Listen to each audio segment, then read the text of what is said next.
Hello जी अस्सलाम वालेकुम, welcome back to फाथान reaction. और आज हम रिएक्शन देंगे बांग्लादेश की एक वीडियो के ऊपर जिसका नाम है हाउ बांग्लादेश फ्रीलांसिंग मार्केट। तो इसके बारे में हम जानेंगे कि कैसे बांग्लादेश की इकनॉमी की जो कंडीशन है वो काफ़ी बेटर हुई है फ्रीलांसिंग के थ्रू। क्योंकि आपको पता है कि बांग्लादेश एक आईटी का हब माना जाता है जिसमें सबसे ज़्यादा जो है ना सॉफ्टवेयर कंपनीज़ वगैरह आती है। तो आज हम इसी के ऊपर रिएक्शन देंगे। उम्मीद है कि आपको वीडियो अच्छी लगेगी। और ये बांग्लादेश के ऊपर है, फुल केस स्टडी है, 14 मिनट की वीडियो है। उम्मीद है कि आपको पसंद आएगी। अगर पसंद आती तो प्लीज़ लाइक करें, शेयर करें एंड चैनल को सब्सक्राइब करें।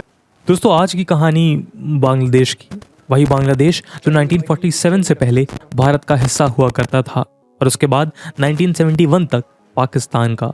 वही बांग्लादेश जिसका जन्म एक जंग, गरीबी और भुखमरी के बीच हुआ था। आपको जानकर हैरानी होगी कि बांग्लादेश जब एक नया देश बना उस समय वहाँ एक भयानक इकोनॉमिक क्रैश देखने को मिला, जिसके बाद उसका जीडीपी ग्रोथ रेट -14% तक नीचे गिर गया था।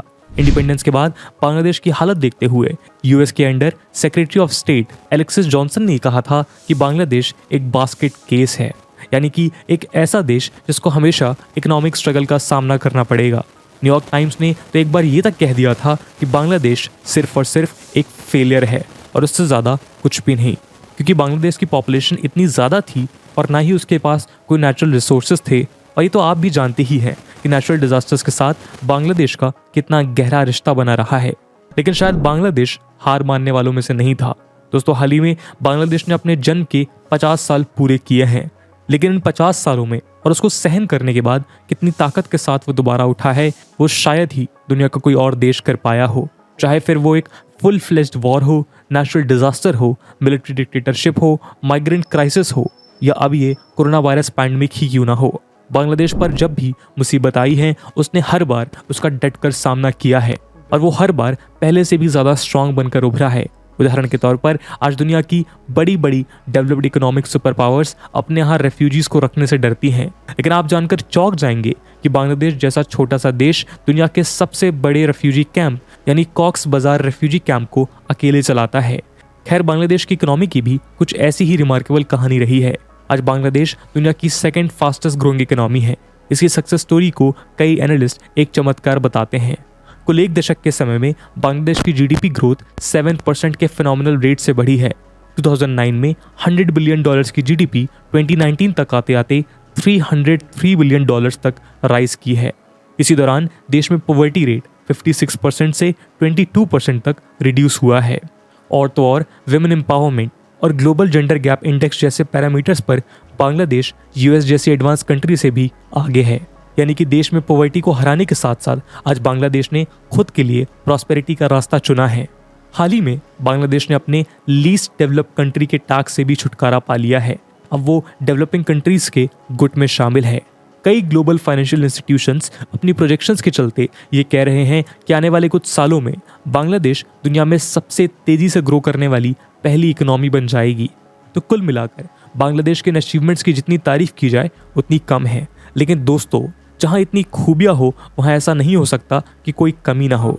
उसी तरह बांग्लादेश की सबसे बड़ी कमी बनी उसके गवर्नमेंट सेक्टर पर उसकी ओवर डिपेंडेंस। इसी के चलते उसको अपनी इकोनॉमी को डाइवर्सिफाई करने की ज़रूरत आन पड़ी और यहीं पर एंट्री हुई उसके डिजिटल बांग्लादेश के मिशन की।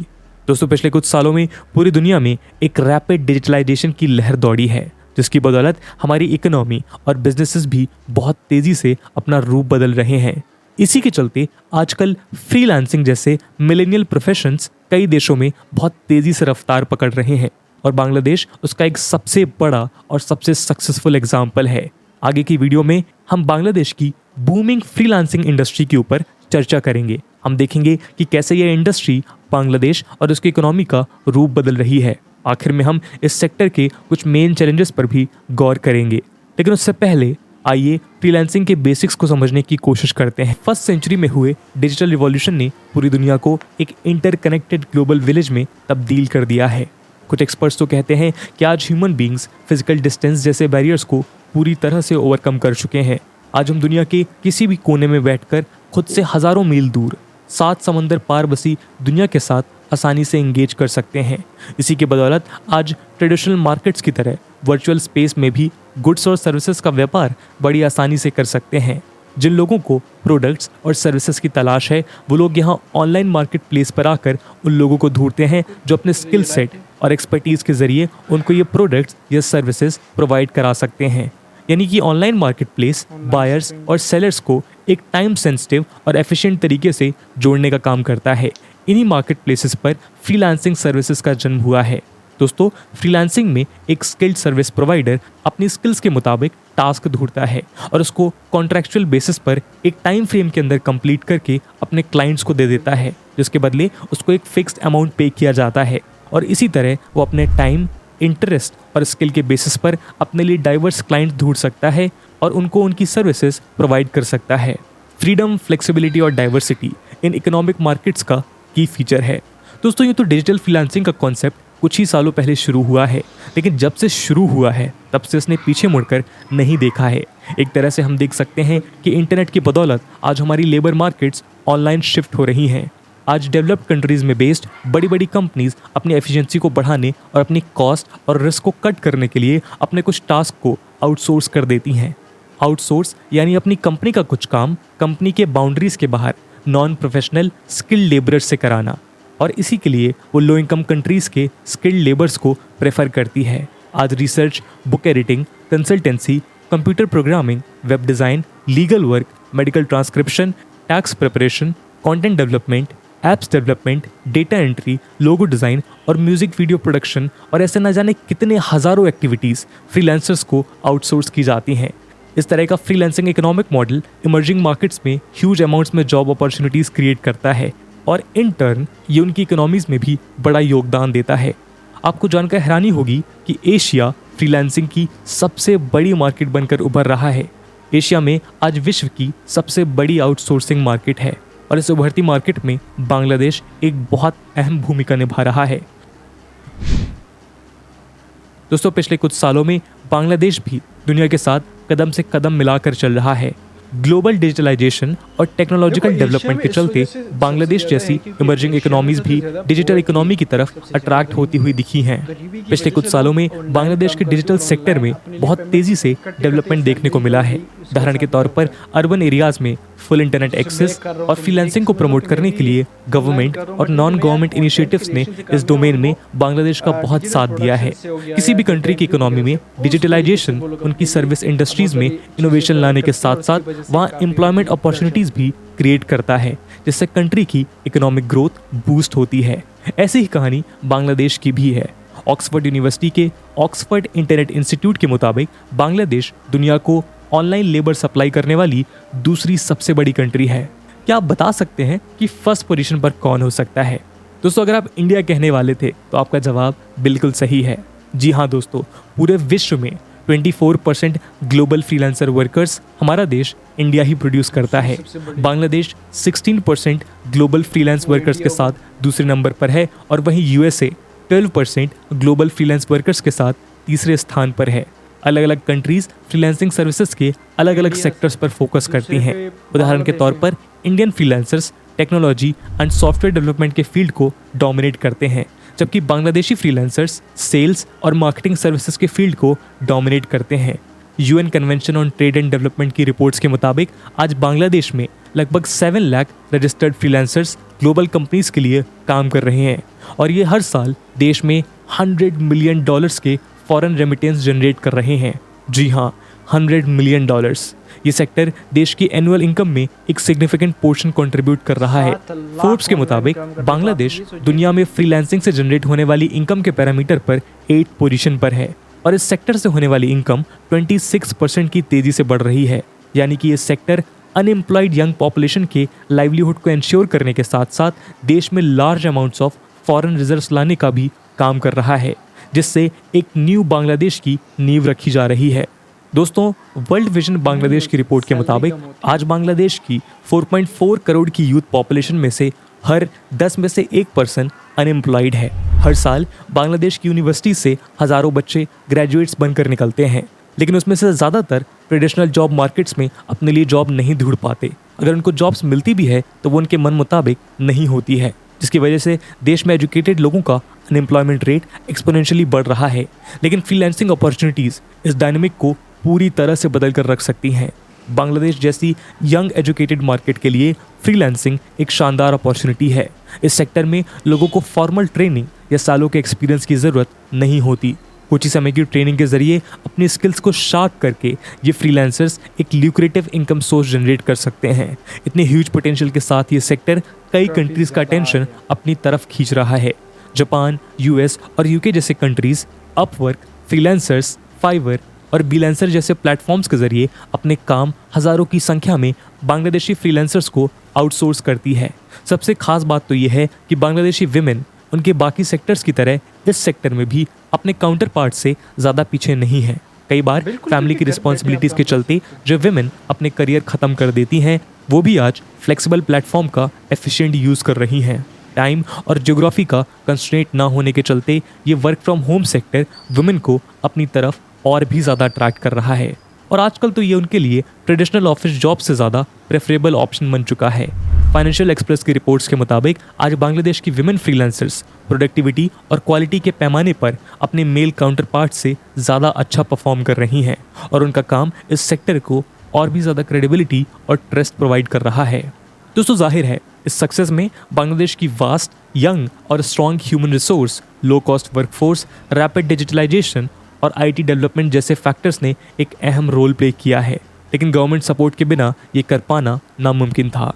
गवर्नमेंट पैट्रोनेज की बदौलत ही बांग्लादेश डिजिटल आउटसोर्सिंग और फ्रीलांसिंग की दुनिया में अपनी एक अलग पहचान बना पाया है। एक आईटी सेंट्रिक इकोनॉमी की तरफ ट्रांजिशन करने के लिए बांग्लादेश की गवर्नमेंट हर डिस्ट्रिक्ट में हाई टेक पार्क्स डेवलप करने से लेकर कई ल्यूक्रेटिव इंसेंटिव्स भी प्रोवाइड कर रही है। लेकिन दोस्तों, यहाँ कुछ ऐसे चैलेंजेस भी हैं जिनको गवर्नमेंट की इमीडिएट अटेंशन की ज़रूरत है। बांग्लादेश एक यंग कंट्री है। 163 मिलियन लोगों की पॉपुलेशन में से 65% लोग अंडर 25 एज के हैं। लेकिन ये वास्ट ह्यूमन रिसोर्स कहीं ना कहीं अभी भी वो फॉर्मल ट्रेनिंग लैक करती है जिससे वो लंबे समय तक इस कॉम्पिटिटिव ग्लोबल मार्केट में सस्टेन कर सके।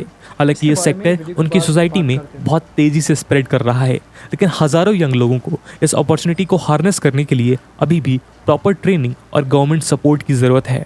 इसके अलावा देश में इंटरप्टेड पावर सप्लाई की कमी एक बहुत बड़ा चैलेंज है।